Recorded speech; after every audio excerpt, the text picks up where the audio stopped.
तिरंगा यात्राની તૈયારીઓ થઈ રહી છે, કયા પ્રકારનો કાર્યક્રમ હશે, શું કહેશો સર?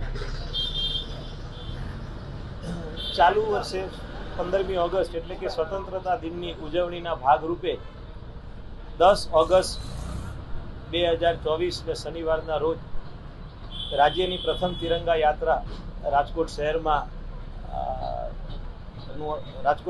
થઈ રહી છે અને એના આયોજનના ભાગરૂપે આજે અહીંયા અમે લોકો સૌ એકત્રિત થયા છીએ.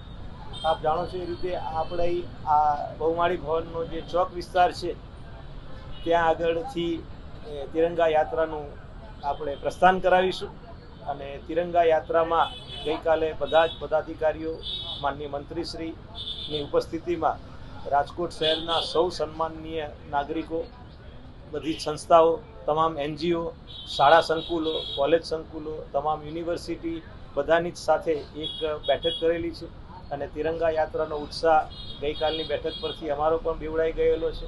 ખૂબ મોટી સંખ્યામાં તિરંગા યાત્રામાં લોકો જોડાવાના છે એટલે યોગ્ય આયોજન થાય એના માટે અત્યારથી રાજકોટ મહાનગરપાલિકાએ પ્રયત્ન કરેલો છે.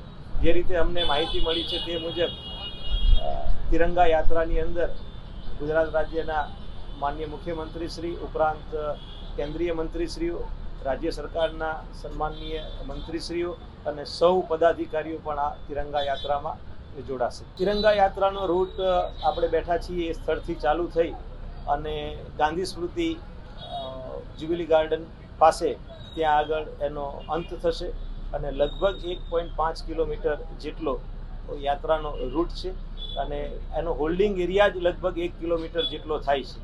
એટલે એ હોલ્ડિંગ એરિયાને ધ્યાને લઈએ તો લગભગ 2-2.5 કિલોમીટર જેટલો આપણો યાત્રાનો રૂટ થઈ જશે.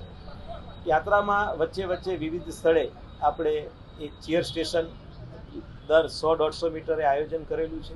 એ ચેર સ્ટેશનમાં યાત્રાનું અભિવાદન થશે અને દેશભક્તિના ગીતો, દેશભક્તિને લગતા ડાન્સ પરફોર્મન્સો વિવિધ વેશભૂષામાં યુવક સાંસ્કૃતિક સેવા દ્વારા સ્પેશિયલ આ માટે એરેન્જ કરેલા ગ્રુપ દ્વારા પ્રસ્તુત થશે.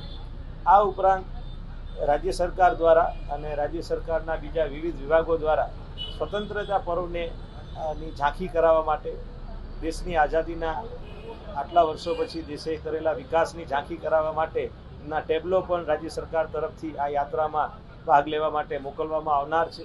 તો એનો પણ યાત્રાની અંદર આપણે સમાવેશ કરીશું.